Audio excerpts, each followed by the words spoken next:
qanaqa qaror? Misol nimadir ish qilgansiz, qanaqadir qaror qabul qilgansiz, u sizni hayotingizni butunlay o'zgartirib yuboradi. Sborniga pul tikib yutib olganmiz, shu xolos. Eron bilan.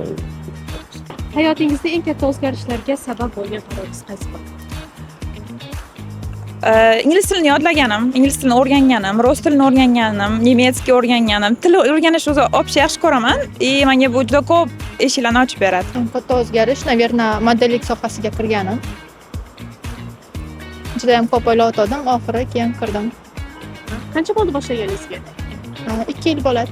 Eng katta hayotimni o'zgartirib yubormagani, Sababni o'zgartirdi. da prezident maktabga topshirish anaqasi bo'lgan. Oddiy maktabdan ixtisoslashtirilgan maktabga o'tish bo'lgan. O'sha yerda hayotim yaxshi tarafga juda o'zgarib ketgandi.